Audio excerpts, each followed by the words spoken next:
여러분, 확률에 대해서 어떻게 생각하십니까? 확률이요? 네.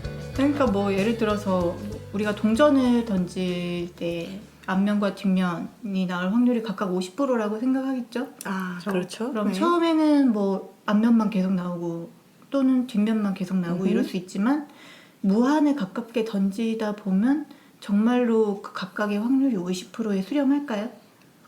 네. 그렇게 생각하시는 거예요? 저는 아니라는데 하표. 저도 사실 아닌 것 같아요.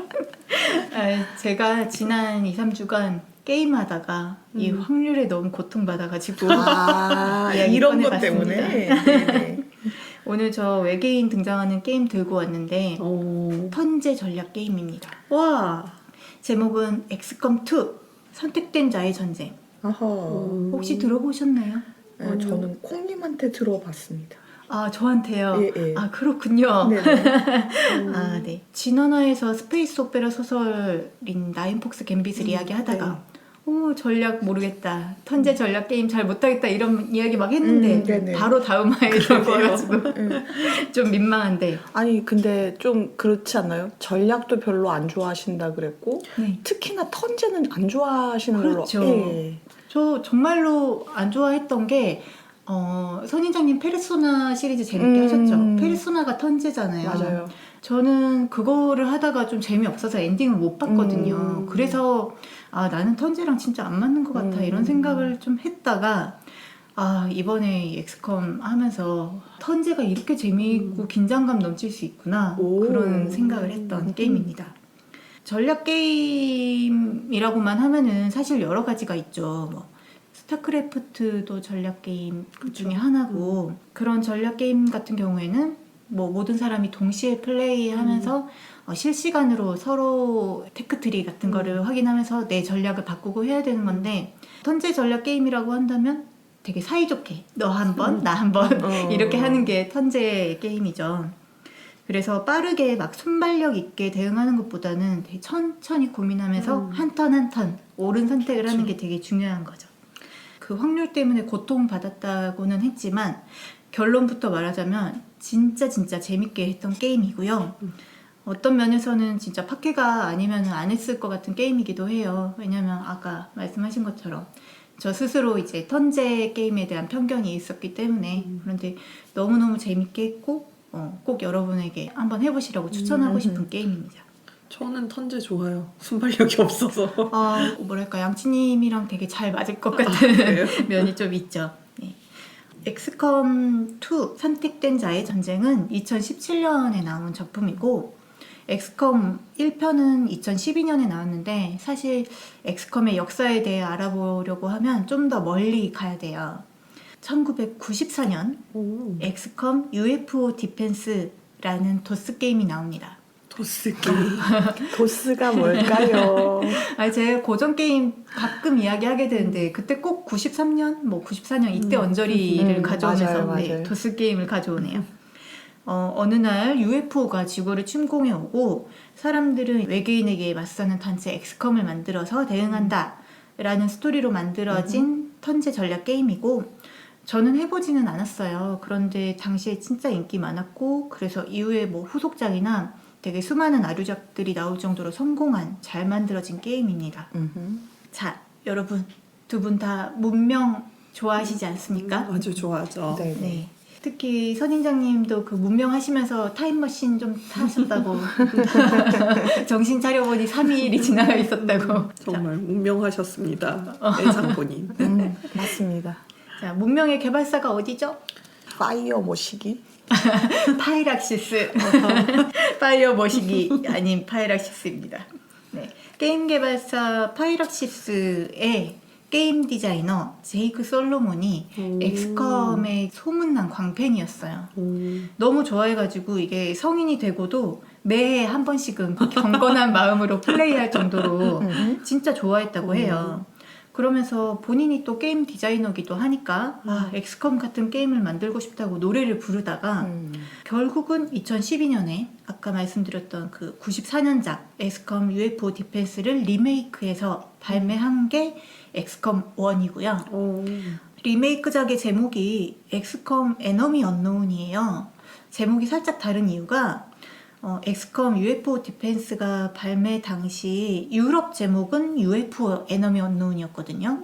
이게 서로 이름이 좀 다른 이유가 오리지널 시리즈 개발사가 영국 회사예요. 네. 근데 영국에서는 1970년대에 그 UFO라는 TV 시리즈가 굉장히 인기가 많았다고 해요. 그래서 이 게임사에서는 이제 UFO가 침공하는 내용이기도 하고 해서 제목을 UFO 에너미 언노운으로 했는데 네. 미국에서는 그때는 UFO라는 단어가 그렇게 대중적이지 않았나 보더라고요. 그래요? 몇 년도라고 그러지 않았습니까? 94년이요. 근데 UFO가 그러니까 충격이다. 적어도 70년대부터는 알고 있었을 것 로스웰 같은데. 사건 이후로는 네. 무조건 그냥 대중적인 줄 알았는데 아닌가 보네요. 그렇죠. 아무튼 미국 쪽에서는 이게 좀 안 와닿을 것 같다고 생각을 했는지 이제 엑스컴 UFO 디펜스로 발매를 한 거죠. 그래서 이 리메이크작은 이제 미국 제목과 유럽판 제목을 되게 적절히 섞어서 나온 거라고 보시면 되고요. 네.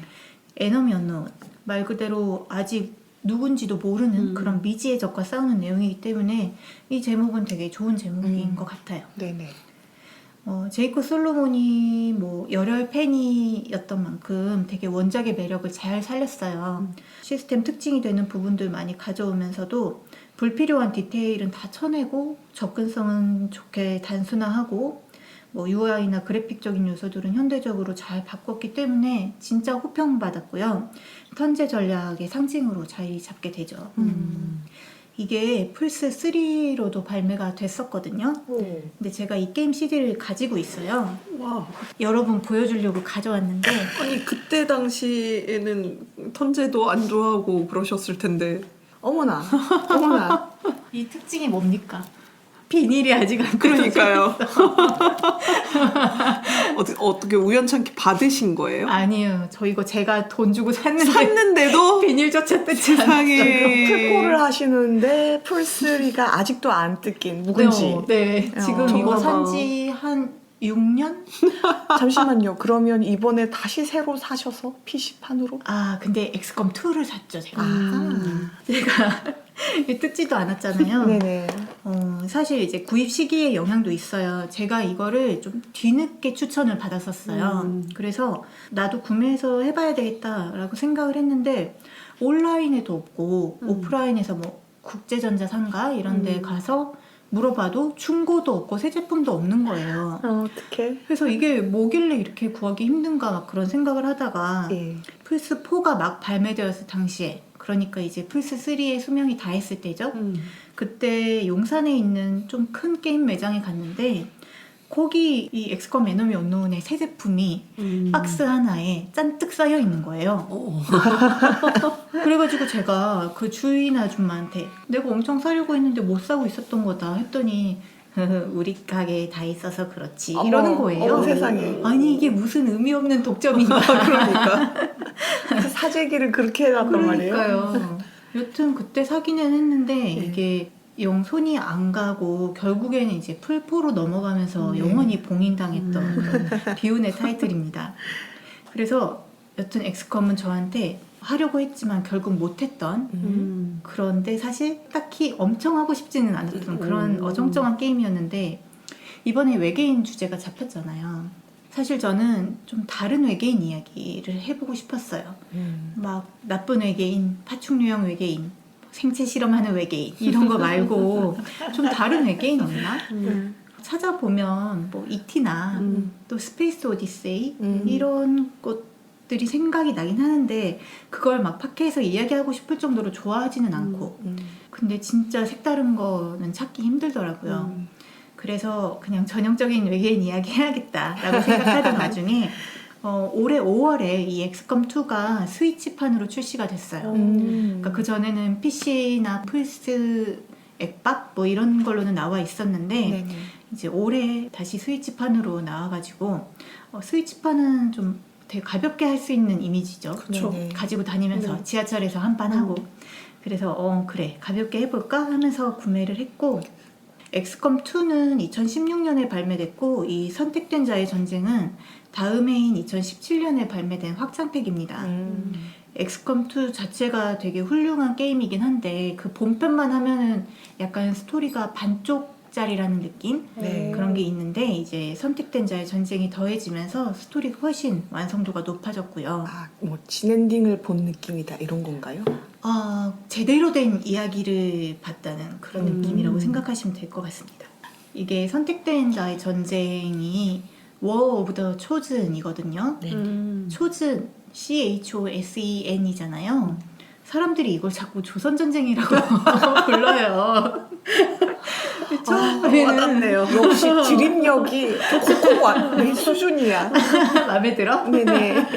네, 처음에는 진짜 잘도 갖다 붙인다 이렇게 생각했는데 이제는 나도 보기만 하면 조선으로 읽어져. 그래서 여기 선택된 자들이 나오거든요. 네, 사람들이 맨날 조선인 이렇게 조선인. 자, 1편에서 외계인의 첫 침공 이후로 이제 외계인과 기나긴 전쟁을 치르면서 되게 소모전이 계속된 거예요. 힘든 시간을 보낸 지구의 인간들이 결국에는 외계인에게 항복을 합니다. 사실은 분명히 1편에서 외계인을 상대로 승리를 거뒀을 텐데 어떻게 된 거냐? 라고 말씀하실 수도 있는데 이게 그 사이에 이야기를 해주는 프리퀄 소설이 있어요. 왜 2편의 이야기가 시작되는가? 근데 그 이야기까지 하면 좀 길어지기 때문에 그냥 지구인들이 결국 패배했다. 그냥 이렇게 좀 생각하시면 될 것 같고 어쨌거나 이제 결국 인류가 2015년에 항복을 선언하고 외계인 정부 어드벤트의 지배하에 들어갑니다. 그 과정에서 엑스컴 1편에서 외계인과 싸우던 엑스컴도 완전히 와해가 됐어요. 네. 그리고 무려 20년이 흘러서 2035년 세계는 외계인의 지배하에서 뭐 그럭저럭 평화롭게 유지되고 있는 듯이 보입니다. 뭐 해치지 않아요 느낌의 어드벤트 선전 문구들도 보이고요. 또 외계인들이 본인들의 발전된 기술을 이용해서 인간들을 위한 유전자 치료 클리닉도 세우는 등 나름 우호적인 스탠스를 취하면서 사이좋게 지내는 듯합니다. 저도 이 유전자 치료 클리닉 가보고 싶은데 비염 고쳐주나요? 비염. 뭐 온갖 거 다 고쳐주는 것 같더라고요. 아니 근데 저희는 유전자 레벨로 될 수준 이미 지난 거 아닐까요? 아 그래요? 네. 재조립해야 될 것 같은데. 다시 태어나는 게 빠른 건가요? 네. 외계인조차 치료할 수 없는 우리들인 걸로. 그런 와중에 우리의 엑스컴 요원들이 뭔가 작전을 벌이고 있습니다. 네. 어드벤트 출범 20주년 행사로 거리 곳곳이 어수선한 분위기인 가운데 어딘가에서 폭탄을 터뜨려서 외계인 정찰병들의 관심을 돌린 후에 한 시설에 잠입해 들어가서 기계를 열고 수트 속에 갇혀있던 한 사람을 빼내는데요.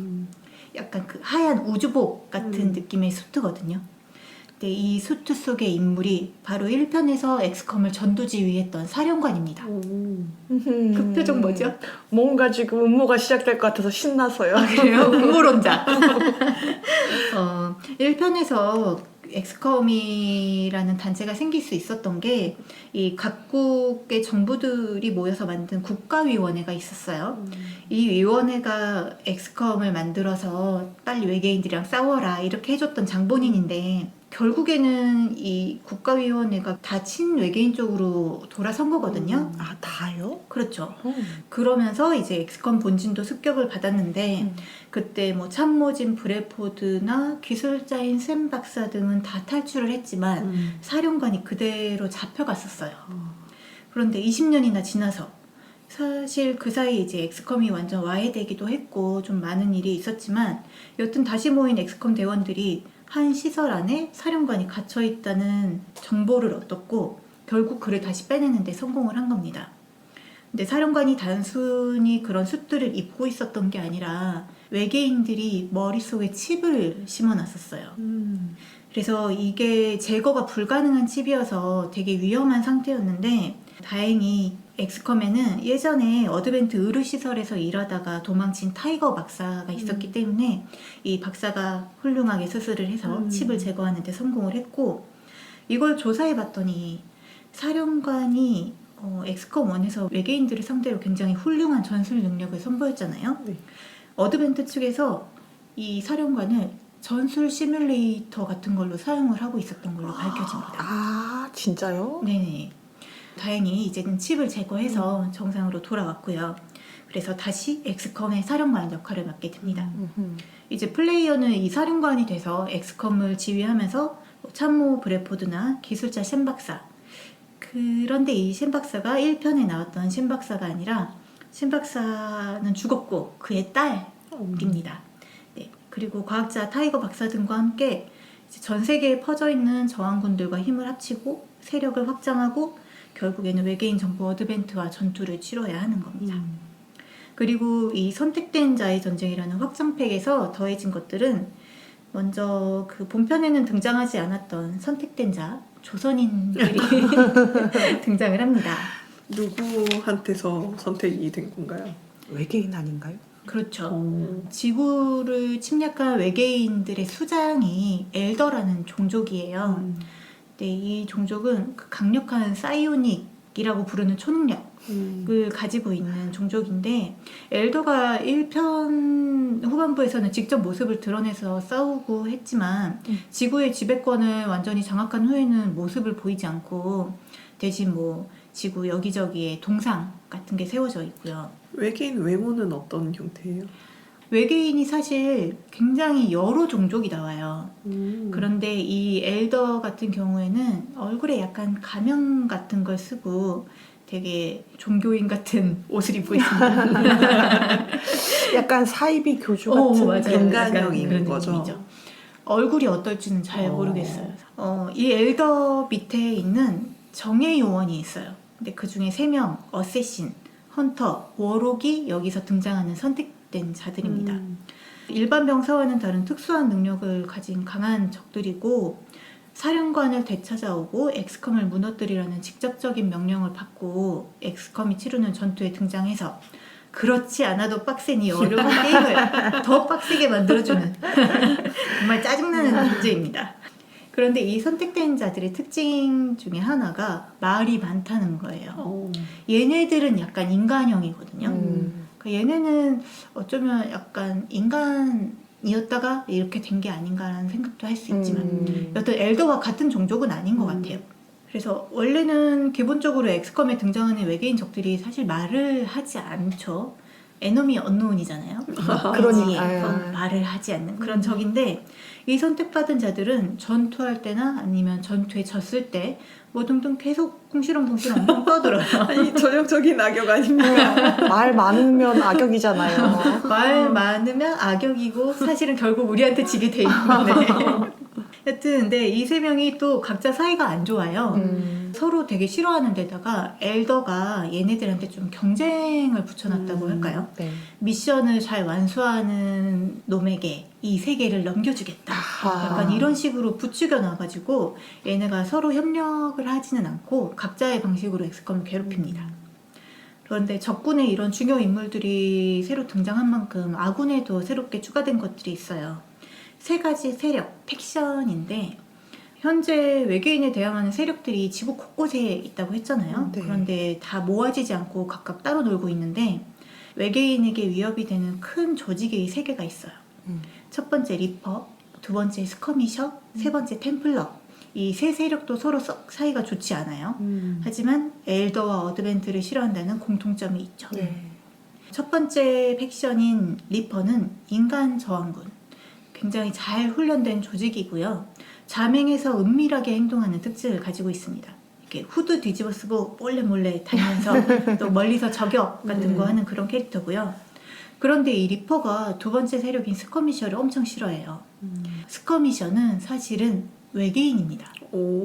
본래는 어드벤트에 속해 있었던 외계인 군사병들인데 얘네가 온전히 자기 의지로서가 아니라 엘더에 의해서 머리에 칩을 이식당하고 군인으로 좀 이용을 당한 거예요. 네. 그래서 이후에 칩을 제거해서 자유를 되찾고 본인들을 이용한 엘더에게 복수하기만을 기다리는 중이고요.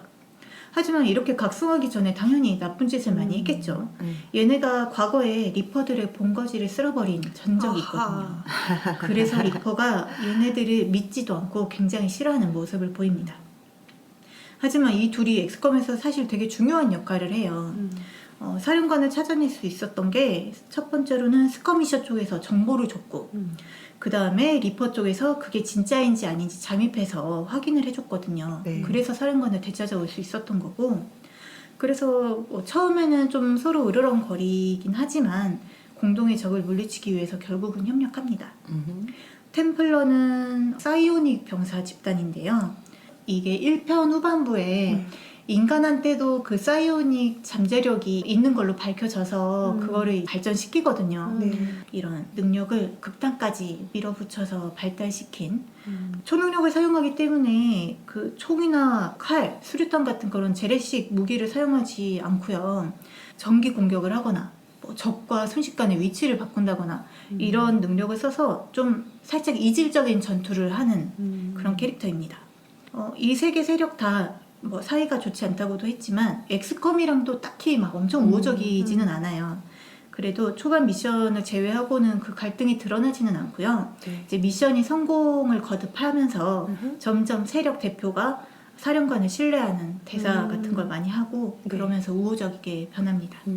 자, 이렇게 적은 적대로 있고 내 편으로 만들어야 하는 세력들도 있고 사령관이 해야 될 일이 진짜 많아요. 너무 바빠. 일단 엑스컴 본진을 정비를 해야 되거든요. 네. 얘네가 1편에서는 약간 그 막 나사 그 사무실 같은 왜 우리 우주선 같은 거 쏠 때 사람들이 있는 그런 것 같은 자기 기지가 좀 제대로 갖춰져 있거든요. 네. 왜냐면 전 세계적인 국가 지원을 받으면서 만들어졌으니까. 근데 얘네 이제 본진도 있고 되게 와해돼 있잖아요. 네. 그래서 엄청 오래된 외계인 고물 함대를 한 대 탈취해가지고 본인들의 함대로 개조해서 쓰는 중입니다. 정말 겹네요. 그래서 아직 초반이라 그 곳곳에 있는 외계인 잔해나 외계인 시설 등을 치워서 그것도 금방 치워지지도 않지. 오랜 시간 걸려서 치운 다음에 거기에 우리가 쓸 이제 공간들을 다 하나씩 지어야 되는 거예요. 몇 턴 걸리고 뭐 이런 거 다 있는 거예요. 턴보다는 일로 돼 있는데 뭐 열흘, 뭐 14일 막 이런 식으로 나옵니다. 뭔가 캐스트를 주기 위해서 만든 설정 같은데 되게 짠하네요. 그쵸? 네. 되게 뭐랄까 힘든 애들이야. 그래서 뭐 실험실, 의무실, 전력센터 막 이런 시설을 건설해야 되고 또 이제 작은 전투들을 치르면서 외계인 병사들 시체, 무기 같은 거 가져와서 해부하거나 연구하고 그 와중에 저항군들이랑 접촉해 나가면서 정보 모아야 되고 보급품도 받아야 되고 암시장에서 거래도 해야 되고 진짜 바쁜데요. 네, 때로는 그 외계인 UFO가 우리를 막 따라와요. 그럼 걔네도 또 격추시켜야 되고 진짜 할 일이 많습니다. 그리고 이 엑스컴2의 최종 미션이라고 할 수 있는 게 있는데 아바타 프로젝트를 저지하는 게 있어요. 아바타 프로젝트가 뭐냐면 일단 그 기반이 무너진 상태였잖아요, 엑스컴이. 네. 그런데 이들이 다시 활동을 재개할 수 있게 된 데는 위원회 대변인의 역할이 되게 커요. 현재 국가위원회 모든 사람들이 외계인에게 항복하고 충성을 맹세한 상태지만 이 대변인은 충성하는 척하면서 몰래 스파이 역할을 하고 있거든요. 그래서 이 사람이 엑스컴에게 정보를 계속 제공하는데 이 남자가 외계인들이 몰래 큰 프로젝트를 진행 중이라는 정황을 포착했고요. 그거를 살펴봤더니 모든 프로젝트명에 아바타라는 명칭이 들어가 있어서 이제 아바타 프로젝트라고 부르는데 이게 완성되면 인류에게 아마 큰 재앙이 닥칠 것 같다. 이걸 막아달라고 하고요. 네. 이제 우리는 외계인이랑 막 싸우는 와중에 이 아바타 프로젝트도 완성되지 못하게 저지를 해야 합니다. 근데 이게 세계 지도를 펼쳐놓고 거기서 우리가 여기로 갔다 저기로 갔다 막 하면서 이제 임무를 하는데 그 지도 위편에 아바타 프로젝트라고 해서 이렇게 네모칸이 있어요. 한 12개 정도 되는데 외계인들이 프로젝트에 성공할 때마다 이제 칸이 조금씩 채워지죠. 이게 다 차버리면 우리가 패배하는 거예요. 네네. 근데 올라갔다가도 우리가 어디 시설을 폭파시켜버린다거나 하면은 그게 다시 수치가 떨어져서 계속 그걸 떨고 가면서 이제 게임을 진행을 해야 되는 거죠. 그 세계지도 펼쳐놓고 한다고 했잖아요. 네네. 이게 엑스컴이 UI가 딱 보드게임 같은 느낌이 좀 있어요. 네, 방금 들으면서 딱 느낌이 엑스컴 보드게임도 나왔어요? 라고 물어보려고 했었어요. 뭔가 헥사 타일 딱 이렇게 있고 딱딱딱 해가지고 움직일 것 같은 네, 느낌. 뭔가 이렇게 그 아바타 프로젝트가 다 채워지면 패배한다는 그런 것도 맞아요. 보드게임에서 많이 글을 쓰는 라운드가 거잖아요. 이제 이렇게 해가지고 끝나면 그렇죠. 말 한 칸씩 올려가면서 이 함대 건설하고 하는 것도 완전히 딱 평면적으로 돼 있어서 진짜 보드게임 판 같거든요. 참고로 보드게임으로 나왔습니다. 아하. 역시 사람들 생각하는 건 똑같아. 저도 하면서 이거 그냥 보드게임으로 해도 되겠다 이런 생각도 들더라고요. 엑스컴 본진이 매 게임을 시작할 때마다 어디서 시작하느냐가 바뀌어요.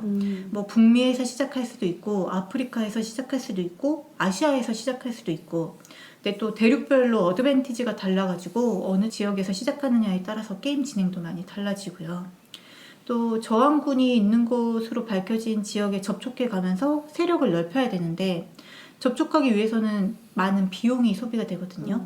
정보라는 게 있는데 정보가 되게 많이 필요합니다. 그래서 그것도 막 빨리빨리 할 수도 없어요. 그리고 지도 곳곳에서 보급품 회수하러 또 막 가야 돼요.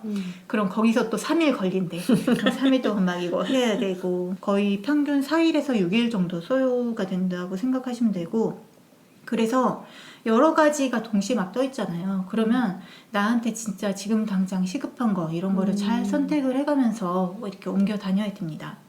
그러면 이 게임의 핵심, 엑스컴의 꽃이라고 할 수 있는 전투. 아하. 이 스토리상 정해진 미션들도 있고 지도상에서 왔다 갔다 하다 보면 갑자기 뜨는 게릴라 미션들도 있는데 아바타 프로젝트와 관련된 뭐 시설 파괴, 정보 해킹 이런 미션 외에도 외계인들의 보급품을 탈취한다거나 아니면 기술자나 과학자 등의 VIP 인력을 구출해 온다거나 어떤 저항군 기지가 습격을 당하면 거기 가서 적군들도 처치해주고 민간인들도 구출하고 이런 등등의 미션이 있고요. 3명에서 6명의 분대원을 데리고 가요. 그런데 이 분대원들이 각각 한 면마다 그 한 턴에 2개의 행동력을 쓸 수 있습니다.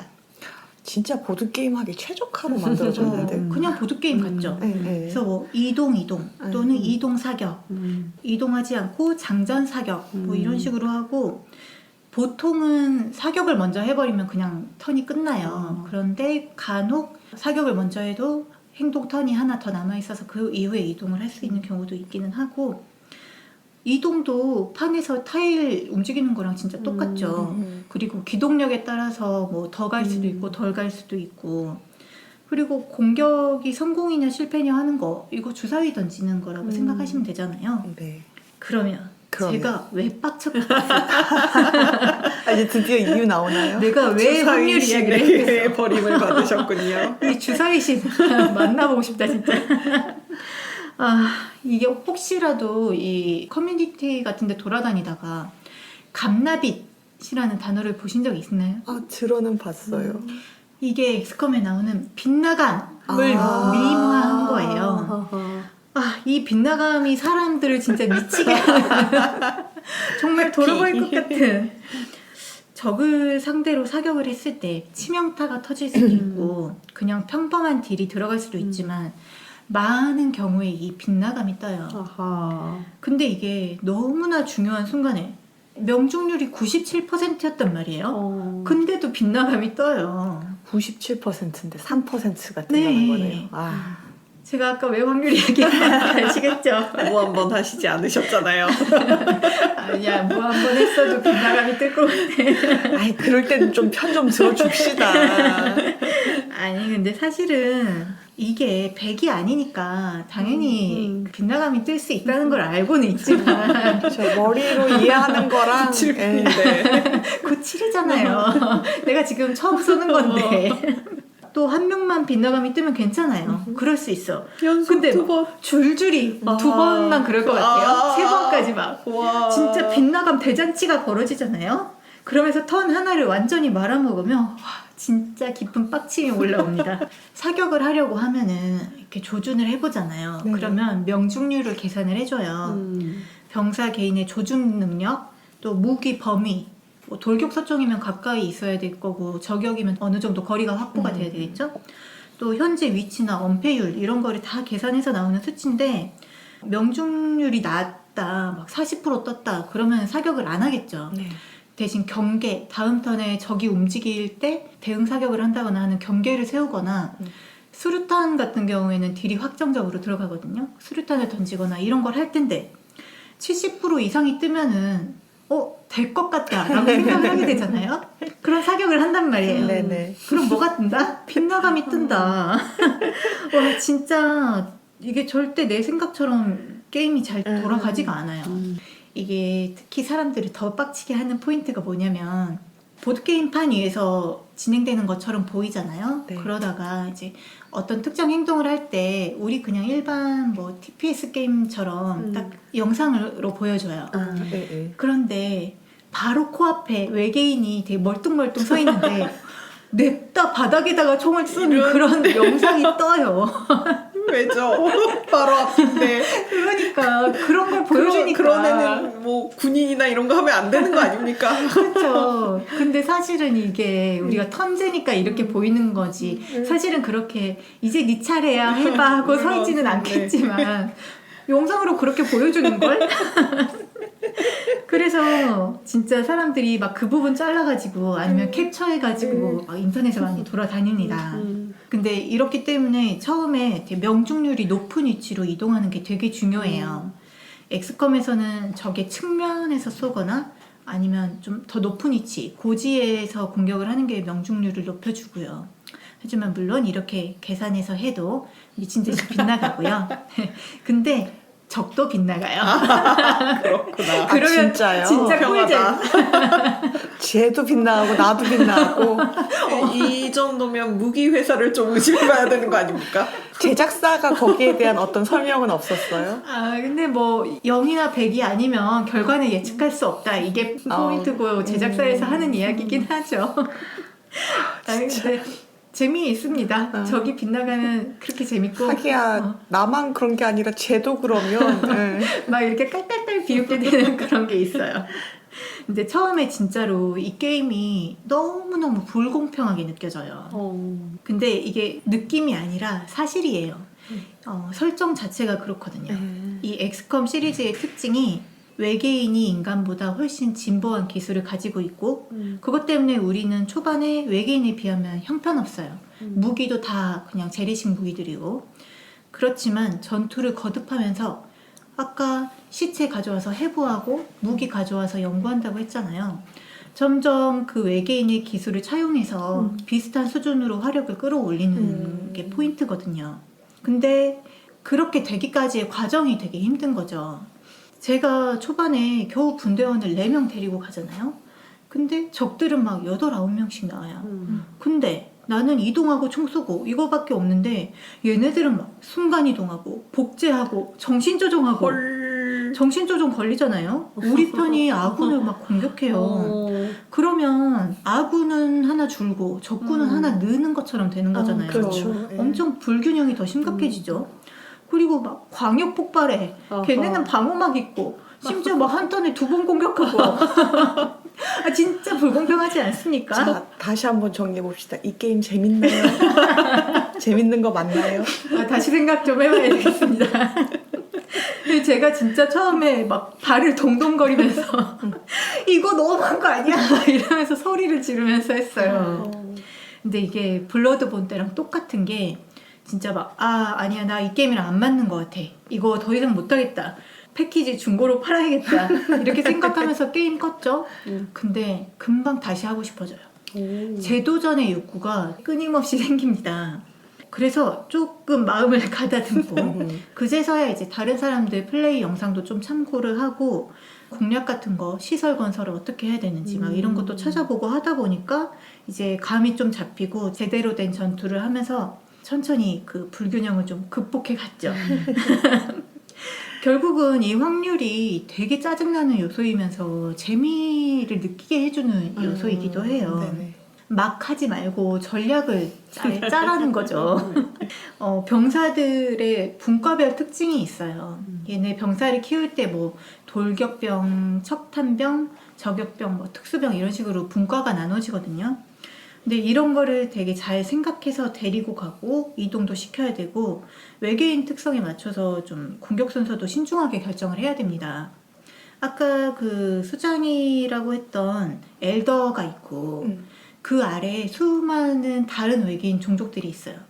사실은 그러니까 엘더가 지구도 먹었지만 그 이전에 이미 다른 외계인 종족들도 먹고 자기네 군사로 좀 부리고 있다. 이렇게 생각을 하시면 될 것 같아요. 이 외계인 종류가 뭐 우리가 흔히 외계인이라고 생각하면 가장 먼저 떠오르는 외계인이 있죠. 그레이라고 부르는 네. 아몬드 눈 모양의 네네네. 이렇게 약간 머리 머리 크고. 꼴뚜기처럼 네. 생긴 그런 애가 섹토이드인데 얘가 이 사이오닉을 이용해서 정신지배 같은 거 하는 외계인이고요. 대신 근접 공격에 되게 약해서 검 같은 걸로 근접 공격을 하면은 좀 쉽게 죽일 수 있습니다. 스타크래프트의 럴커 같은 게 생각나는 종족도 있어요. 너무 싫어라. 생각만 해도 싫은가요? 이렇게 사사삭 땅 파고 들어가가지고 네. 땅 속에서 이동하고 그러니까 어디에서 튀어나올지 잘 모르는데 이 손 가시에 맹독이 있어요. 그래서 근접 공격으로 착 하면은 맹독에 감염이 돼서 그 순간만 아니라 이후에 한 3턴까지도 계속 체력이 닳거든요. 그래서 되게 위험한 종족인데 얘네가 더 짜증나는 면이 뭐냐면 얘네한테 죽잖아요. 그러니까 우리 아군 말고 민간인도 죽이잖아요. 그럼 민간인 시체가 고치화가 돼요. 그래가지고 한 2턴 정도 있다가 이 시체에서 뭐합니까? 얘네 3마리가 더 생겨납니다. 지금 안 그래도 나 되게 빡빡한 상황인데 이 크리살리드 3마리가 더 생기면 정말 견딜 수 없어요. 그리고 1편에서는 등장하지 않았는데 2편에서만 나오는 적들이 있는데 코덱스, 스펙터 이런 적들인데 좀 특이해요. 기계랑 유기체가 합성된 것 같은 그런 느낌을 주는 적들인데 되게 짜증나고요. 프로토스. 아니야. 프로토스는 뭔가 선한 느낌이 있는데 그런 것과는 조금 다른. 그리고 이런 내추럴 본 외계인 외에도 어드멘트 병사의 일부가 알고 보니 본래는 인간이었다가 이 외계인 DNA가 섞여서 외계 병사로 개조되었다 이런 설정도 있습니다. 이렇게 다양한 적들이 나오잖아요. 그래서 이 적들의 특징을 제대로 알고 있어야 되거든요. 그래서 아까 말씀드린 것처럼 뭐 섹토이드는 근접 공격에 취약하다고 했잖아요. 대신 그럼 다른 종족 중에는 그런 근접 공격이 안 먹히는 애도 있고 수류탄 공격이 잘 안 들어가는 애도 있어요. 그래서 이런 거를 잘 생각을 해서 미리 병과도 짜가지고 데려가야 되고요. 근데 문제는 이 적들이 처음에 한꺼번에 다 등장하는 게 아니잖아요. 게임을 진행하면서 하나씩 이렇게 새롭게 모습을 드러내는 애들이 있단 말이죠. 그럼 처음 전투할 때는 처음 만난 애기 때문에 특징 자체를 모르죠. 그러면 그 판은 약간 말아먹을 수밖에 없는. 일단 찔러보고 봐야 되는 거죠. 예, 뭐 해봤는데 안 되면 이제 다음 턴에 다른 공격을 해야 되고 하죠. 그리고 공격 순서도 중요한 게 돌격병이 근접 공격을 먼저 했다. 그러면 걔는 이미 턴을 다 썼으니까 그 적의 옆에 서 있겠죠. 근데 그렇다면은 이 수류탄 공격을 넣을 수가 없어요. 우리 아군한테 공격이 들어가기 때문에. 또 어떤 적들은 이렇게 죽을 때 폭발할 수가 있어요. 그러면은 근접 공격으로 처치하면 처치했던 우리 아군도 피해를 입거든요. 또 적들이 처음에는 이렇게 모여서 정찰을 다니다가 우리를 발견하면 엄청 빨리 흩어져요. 그렇기 때문에 처음에 한 명이 잠행 상태, 은신 상태로 돌아다니면서 위치를 파악한 다음에 걔네가 아직 모여있을 때 수류탄을 던지면 한꺼번에 딜이 들어가겠죠.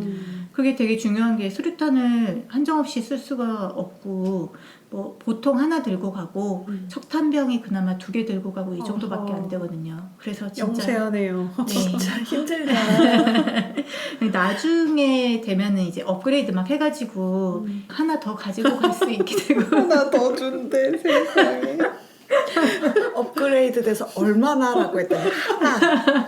되게 초라하게 느껴지네요. 엑스컴이 이 정도입니다. 그리고 제가 좀 뒤늦게 알게 된 사실인데 초반에 어려움을 극복하기 위해서 시설 건설 순서가 되게 중요했어요. 전술센터를 지으면 분대원을 한 명 더 데리고 가는 걸 잠금 해제할 수 있습니다. 그럼 기본이 4명인데 5명 되는 거죠. 얼마나 한 명 더 가는 게 진짜 큰 힘이 그쵸. 되겠어요. 그런데 제가 처음 할 때 이 전술센터를 진짜 늦게 지었거든요. 진작에 5명으로 데려갔어야 되는데 제가 4명으로 꾸역꾸역 하고 있었던 거예요. 근데 이제 나중에는 후반부에서 한 명 더 연락돼서 6명까지 다닐 수 있게 되고 그때 되면 좀 널널한 느낌 납니다. 그리고 스킬 트리 찍는 게 진짜 중요한데 병사들이 이제 전투 치르고 나면 진급을 해요. 포인트를 쌓아서. 그럼 그때마다 새로운 스킬들이 익히게 되는데 이 스킬들 하나하나가 진짜 있을 때랑 없을 때랑 너무 달라요. 진짜 꼭 찍어야 되는 좋은 스킬들이 몇 개 있는데 내 턴에 적 처치했다면 다음 턴에 나한테 들어오는 외계인 공격이 무조건 빗나가는 그런 스킬도 있고 목표물이 죽거나 탄환이 다 떨어질 때까지 사격을 계속할 수 있는 스킬 그리고 또 턴 소모하지 않거나 추가 사격해주게 하는 그런 스킬들도 좀 필수로 찍어야 하고요. 이런 스킬들을 찍어가면서 또 아까 말한 것처럼 외계인 기술 가져와서 계속 연구하면 무기가 업그레이드 되잖아요. 처음에는 데미지가 3에서 4 이 정도밖에 안 들어가던 무기가 나중에는 6에서 7까지 돼요. 거의 2번 공격하는 꼴이 되는 거죠. 그리고 거기 뭐 부착물, 조준 올려주는 스코프를 단다거나 뭐 그런 부착물 달다 보면 또 보너스로 터지는 데미지도 있거든요. 그러면 이게 어느 순간 갑자기 좀 쉬워진 느낌이 듭니다. 그래서 이 게임의 특징을 이야기할 때 사람들이 되게 많이 얘기해요. 초반에 진짜 어려운데 어느 순간 진짜 할만해진다고. 그렇다면 이제 막 무쌍처럼 쓸어버리나? 그렇진 않아요. 네, 절대 아니죠. 일단 할 때마다 처음 가는 맵이다 보니까 이동을 할 때 좀 패착이 생길 수밖에 없어요. 좀 이동 경로를 잘못 짠다거나 그리고 병과를 잘못 데려갈 수도 있고 또 아까 말한 것처럼 새로운 외계인의 경우에는 약점을 잘 모르니까 전투도 힘들고 그래서 결국 이 게임은 어느 정도 세이브 로드에 의존을 할 수밖에 없습니다. 임무를 완수해야 되는데 지금 우리 팀 막 아작나고 불가능해 보여요. 그러면은 어떻게 해야 되겠어요? 다시 시작해야죠.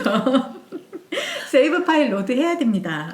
그 해야죠. 방법밖에 없으니까. 네. 턴제는 무조건 세이브죠. 그렇죠. 그리고 이 게임의 특징 중에 하나가 분대원 사망이에요. 내가 진짜 아껴가면서 키운 내 분대원이 그냥 전투 중에 죽어요. 아하. 다시 살리는 거 없어요. 기본적으로 병사 수가 많지도 않을 뿐더러 병사 한 명 한 명 다 이름도 있고 스킬 찍을 때마다 내가 엄청 고민해가지고 하나씩 직접 찍어줬던 애들이잖아요. 그러면서 뭐 전투 거듭할수록 좀 애정도 생기고 애정이 생기지 않더라도 일단 중요할 수밖에 없어요. 보통은 그 전투에서 큰 부상을 치렀다라는 설정하에 다음 전투에서는 회복해서 와야 되지 않나요? 그렇죠.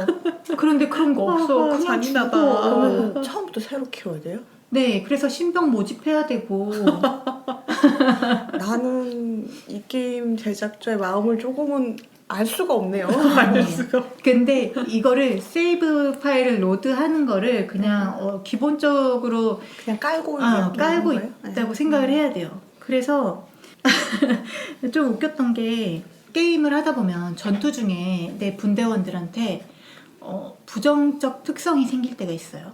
뭐 불에 대한 공포라던가 네. 그런 게 생기면 다음 전투 때 갑자기 그 특성이 중간에 터지면서 한 턴을 그냥 까먹어버리고 그러거든요. 놈들이. 그래서 되게 위험한 거고 나중에 치료해줘야 되는 건데 이 부정적 특성 중에 하나가 강박적 재장전이 있어요. 아직 탄이 남아있는데 네. 재장전 하느라 한 턴을 써버리는 그런 특성이에요. 근데 제가 게임을 하다가 나한테 강박적 저장 특성이 숨만 쉬어도 컨트롤. 아니 이거 일단 저장하고 보자. 좀만 잘 풀린다 이러면 저장해야 돼. 저는 사실은 이 세이브 파일을 자꾸 로드하는 걸 좀 안 좋아해요. 그런데 이 엑스컴에서는 그냥 이게 게임 안에 들어있는 기본적인 특성이다 이렇게 받아들여야 해요. 받아들여야 되겠네. 네, 이걸 사용하지 않으면 엔딩 보기가 너무 힘들고 그래서 처음 게임 시작할 때 철인 모드라는 게 있어요. 체크할 수 있는 건데 철인 모드를 체크하면 세이브 로드가 불가능합니다. 이제 도전하라고 만들어 놓은 거죠. 그 철인이 그 오, 철인이군요. 와우. 네네네. 그러니까 그 정도로 이 게임은 세이브와 로드가 필수. 네, 필수라는 거죠. 그럼 세이브 파일을 로드할 수 있다? 그러면 어차피 확률이면 계속 하다 보면은 명중이 뜨지 않겠냐. 그러면 사격 직전에서 세이브 했다가 계속 거기서 로드해서 사격하면 되는 거 아니냐? 이렇게 생각을 할 수 있잖아요. 그런데 이게 이 세이브 로드를 남용하고 게임 재미 해치는 걸 막기 위해서 이 경우에 아무리 다시 불러와도 결과값이 바뀌지 않게 만들어져 있습니다. 헐. 뭐라고요? 이 사격 직전에 불러왔을 경우에 대해서 말씀을 드린 건데 네. 고정난수라는 걸 혹시 들어봤나요? 시드 이런 거. 예, 예.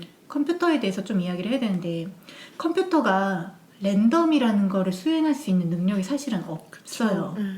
우리는 야 1부터 100 사이에 하나 골라봐 하면은 뭐 생각하다가 하나 딱 뽑을 수 있지만 얘네는 인풋과 아웃풋만 딱 정해져 있는 거기 때문에 뭘 고르라고 하면은 조건을 주어지지 않는 이상 고를 수가 없어요.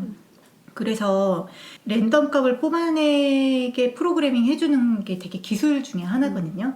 근데 이제 흔하게 쓰는 것 중에는 외부에 계속 변하는 숫자들 있죠. 네. 시간이라던가 시간 같은 경우에도 뭐 1000분의 1초 그렇게 해서 진짜 예측할 수 없는 정도로 낮은 단위의 수 또는 뭐 CPU의 클럭 수, 뭐 ID 이런 거를 조합해가지고 그 난수라는 랜덤 수를 만들어내는 거죠.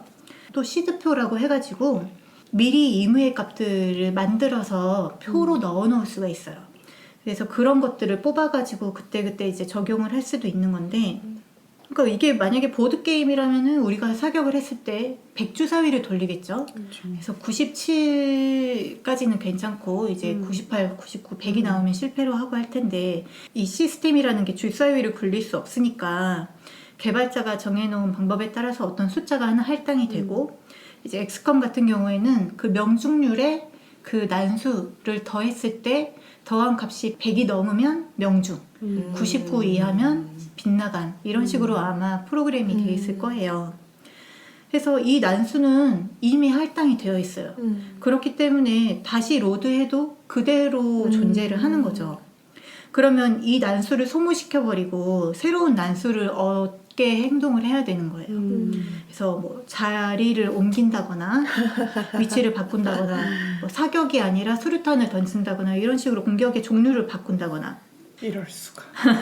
저는 막연히 빗나감 뜨면 세이브하고 다시 하면 되겠지 라고 생각을 하고 있었는데. 아 실제로 이렇게 생각하는 사람이 있어서 그래가지고는 안 된다. 그러니까 그렇게 하면 재미없다. 원래 턴제 그렇게 하는 거 아닌가요? 안 된다 양치야. 전략을 다시 짜라. 이러는 거죠. 그래서 이렇게 세이브 로드 반복하면서 게임 재미가 반감되는 요소들이 좀 차단이 되어 있어요. 근데 진짜 재밌음에도 불구하고 이거 좀 심각하다 싶은 문제가 있습니다. 이 확률을 뛰어넘는 심각한 문제. 첫 번째가 거지 같은 최적화. 제가 이거 스위치판으로 했잖아요. 네. 원래 게임이 2017년에 발매됐는데 2020년에 스위치판이 나왔다. 내가 생각했을 때는 최적화할 시간이 충분했을 것 같은데 그쵸? 안 한 건지 못한 건지. 아 로딩이랑 렉 문제가 좀 있어요. 거의 게임이 멈춘 게 아닌가 싶을 정도로 로딩이 길고 또 동시에 많은 적이 출현을 하거나 그리고 이 선택된 자의 전쟁 확장팩에 추가된 요소 중에 하나가 로스트라고 불리는 좀비들입니다. 본래는 인간들이었는데 외계 방사선에 오랫동안 노출이 돼가지고 좀비화된 것들이 나오거든요. 그래서 전투 중에 이 로스트들이 막 추가가 될 때가 있어요. 그러면 이 로스트들은 떼지어 다니는 무리지어 다니는 애들이니까 우르르 나오죠. 그러면 갑자기 게임이 막 미친 듯이 버벅거리기 시작해요. 심지어 막 사운드가 뜨 이렇게 막 옮기는 경험이 한두 번 있었어요. 이럴 정도로 심각해가지고 막 또 턴이 넘어가야 되는데 이 게임 죽었나? 끌까? 막 이러고 있는데 이제 다시 된다거나. 아니 그 정도면 스위치에 안 맞는 게임 아닌가요? 그래서 사람들이 스위치판에 대해서 이거 좀 아닌 것 같다. 다른 버전으로 하셔야 되겠다. 이런 말이 좀 있고 또 두 번째 심각한 문제가 이 버그입니다. 근데 이 버그는 뭐 엑스컴2 선택된 자의 전쟁 스위치판에만 있는 게 아니라 이 시리즈의 고질적인 문제더라고요. 제가 게임하면서 이렇게 동시다발적으로 버그 발생하는 게임을 처음 봤어요. 와우. 프리징이라고 하죠. 아무 버튼도 안 먹히면서 갑자기 화면 멈추는 그런 현상도 있고 미션을 분명히 완수했는데 너무 싫어. 완료가 뜨지 않아. 아니 근데 내가 막 웬일로 부상자 없이 좋은 전투를 마쳤는데 이 완료가 안 떠가지고 결국 다시 해야 되면 진짜 억울하단 말이에요. 아니 왜 이렇게 익숙하지? 남자기가 아니야? 깊이 공감하고 있어. 아니 턴제 RPG의 뭐 그런 특징인가요? 아 정말. 그래서 이 최적화랑 버그 문제만 아니면 진짜 좋은 게임인데 이것 때문에 좀 점수를 진짜 많이 깎아먹고요. 좀 정신 차리고 다음 버전 같은 거는 좀 잘 만들어줬으면 하는 바람이 있습니다. 하지만 여튼 이런 단점에도 불구하고 제가 진짜 계속 재미있게 했어요. 저는 스토리가 좀 괜찮았다고 생각을 하는데 어느 정도 진짜 전형적이고 뻔한 스토리인 건 맞거든요. 네.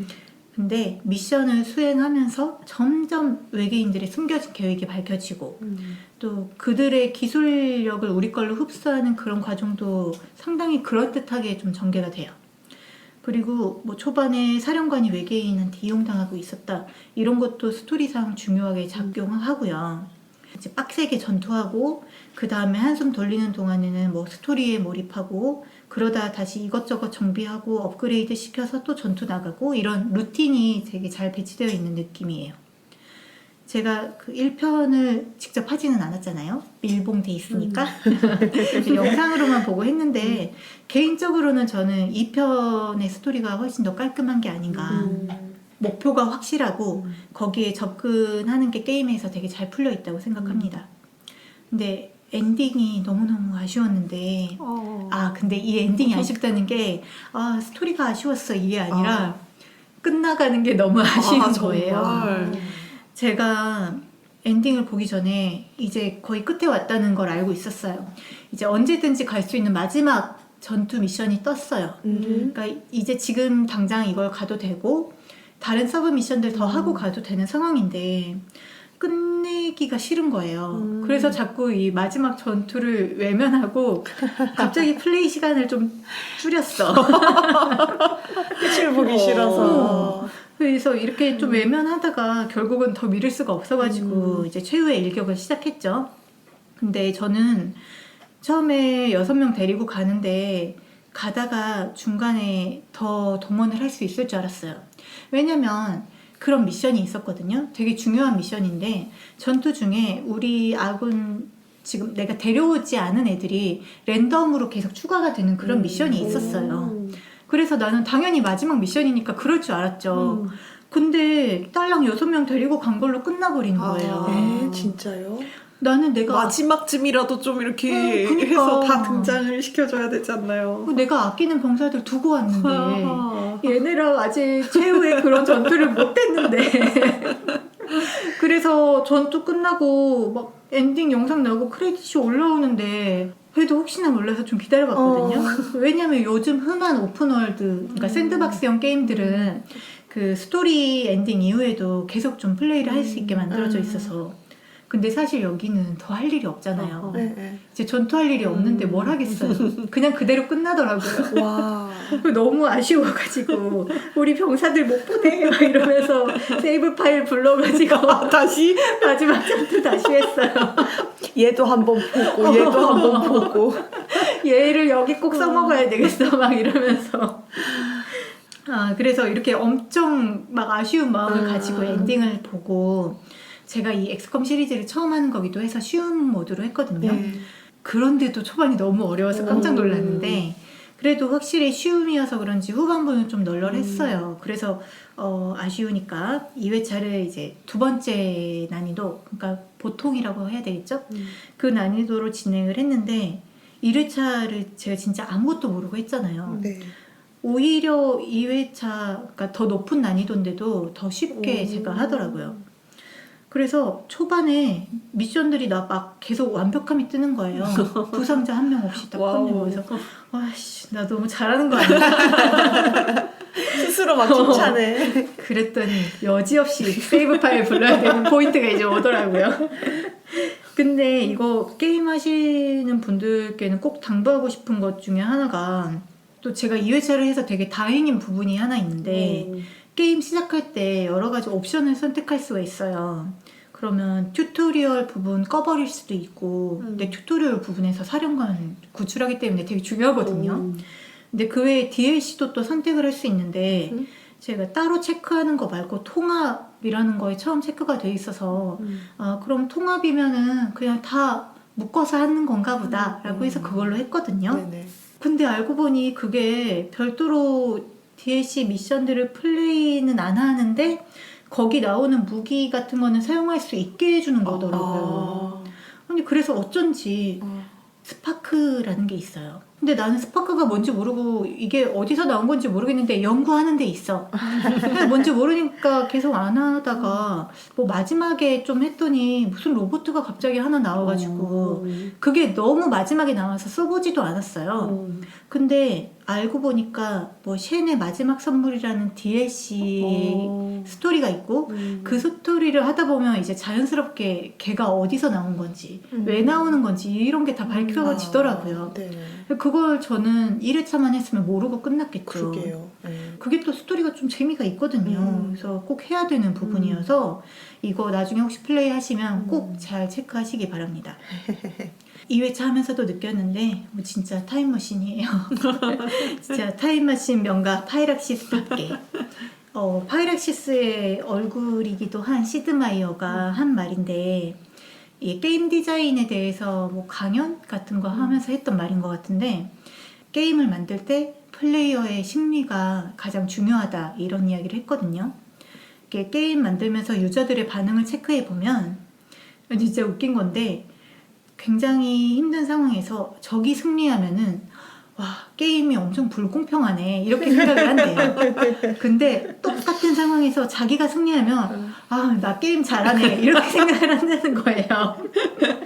너무 콕 집어서 말하는데. 나 이거 읽다가 오씨 내 이야기인데 이랬는데 그러니까 이 지점 뭔가 불공평하게 느껴지지만 내가 잘해서 이걸 극복해 나가고 있다. 내가 게임 잘한다 이렇게 느낄 수 있게 디자인한 게 되게 중요하다 이런 이야기를 했고 이 지점을 엑스컴이 진짜 잘 잡아낸 게 아닐까 그런 생각을 했습니다. 또 이 게임이 여러 가지 면에서 보드게임 같다고 했잖아요. 네네. 이 게임 디자인 맡은 제이크 솔로몬이 처음에 이제 엑스컴 만들면서 회의를 많이 하겠죠. 근데 자꾸 이렇게 생각한 거 가지고 와서 이야기를 하면 그렇게 팀원들이 의심스러운 얼굴로 이거 나중에는 재밌어지는 거 맞죠? 이런 표정으로 쳐다본대요. 근데 그게 진짜 괴롭대요. 그래가지고 자기가 진짜 말아먹고 있다는 게 느껴져서 시드마이어를 찾아가서 나 지금 이러이러한 상황인데 큰일 났다 했더니 시드마이어가 이제 우리 같이 좀 바닥부터 전략 게임을 만들어 보자 뭐 해서 종이 가지고 와서 그 위에 세계지도 그리고 이제 병정들 말 두고 엑스컴 오리지널의 원작 규칙들을 적용시키면서 낮에 그렇게 보드게임을 같이 만들었대요. 그렇군요. 그러다가 이런 식으로 발전시키면 되겠다 하면서 프로토타입을 만들고 했으니까 결국에는 이 엑스컴이 보드게임 같은 느낌을 주는 게 진짜 당연한 거죠. 그리고 여러분께 되게 좋은 소식은 최근에 모바일 발매가 됐어요. 또 화면이 엄청 조그만데 이거 어떻게 모바일로 해? 그러게요. 막 이런 생각을 할 수 있는데 생각보다 이식이 되게 잘 됐다고 합니다. 근데 용량이 좀 후덜덜해요. 이게 아이패드 기준으로 용량이 4기가라고 표기는 되어 있거든요. 와. 근데 기본적으로 8.5기가 이상의 공간이 필요하고 안정적으로 와우. 플레이하려면 17기가의 여유 공간을 추천한다고 합니다. 와. 폰 게임은 아니네요. 장난 아니죠. 네, 이거는 폰 게임은 어. 아니네. 그러니까 아무래도 폰보다는 네. 좀 용량 큰 타블렛 그리고 지금은 iOS용만 먼저 나왔다고 알고 있는데 그래서 아이패드용으로 나온 거라고 생각을 하셔야 될 것 같고 근데 PC 버전도 용량이 진짜 후덜덜 하더라고요. 이게 선택된 자 확장팩에 DLC까지 하면은 무려 75기가 진짜 용량 많죠. 와. 대박. 내 거 몇 기가지? 한번 체크를 해보세요.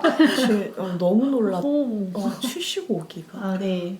요새 게임들이 진짜 용량이 장난 아니에요. 뭐만 했다 하면 막 하나에 50기가 좀 그래요. 야. 플레이스테이션 같은 경우에 기본 탑재 용량이 500기가거든요. 근데 이거 게임 좀 용량 큰 거 한 3개만 깔아도 못 써요. 왜냐면 또 업데이트 하려면 진짜 큰 그 여유 공간이 필요하거든요. 그래서 사람들 1테라짜리 하드로 바꾸고 좀 보조 SSD 쓰고 그러거든요. 근데 그래도 워낙 진짜 재미있는 게임이기도 하고 또 두 분이 문명을 하셨기 때문에 시스템적으로 좀 익숙한 부분이 있을 거예요. 그리고 무엇보다도 이 피지컬에 의존하는 게임이 아니잖아요. 막 빠른 판단, 민첩한 손놀림 이런 거를 요하는 게임이 아니기 때문에 그런 걸 좀 부담스러워하는 분들께 정말 추천드리는 게임입니다. 저는 이제까지 콩님이 추천해준 게임들 중에 가장 제 취향에 맞는 게임인 것 같아요. 아니 양친이 진짜 재밌게 하실 수 있을 것 같아요. 아, 그 턴제 전략 시뮬레이션 게임도 좋아하고 네. 그리고 전투 부분이 턴제 RPG 진행하고 되게 유사한 부분이 맞아요. 많은 것 같은데 네. 안 그래도 요새 네. 그 턴제 RPG 하고 싶다라는 생각을 했었거든요. 근데 요새 턴제 RPG 게임을 이렇게 찾아보면 그냥 좀 없죠. 별로 없기도 하고 좀 일렬로 서서 서로 그냥 공격을 주고받는 거 정도를 그냥 턴으로 하는데 저는 진짜 그 타일로 이렇게 돌아가면서 이동하면서 뭐 뒤통수를 치면 좀 타격이 더 되고 뭐 이런 피하기도 하고 회피 반격 스킬 있고 뭐 네. 이런 거를 하고 싶은데 그래서 옛날 뭐 창세기전 이런 거 다시 해야 되나 막 이런 생각하고 있었거든요. 아 이거 딱입니다. 그러네요. 네. 일단 75기가만 마련하시고 저희 녹음 끝나자마자 양치님의 노트북을 확인하고 네, 스팀 구매하는 거를 확인하고 집에 가야겠습니다. 불프가 다가오고 있어요. 아 그러네. 세일을 한번 노려볼까요? 분명히 세일할 것 같아요. 그러네요. 네, 네. 네, 그럼 꼭 하시고 나중에 양치님 후기도 좀 들어보고 싶어요. 이어지는 31화 3부에서는 선인장이 소개하는 미드, 엑스파일 이야기가 계속됩니다.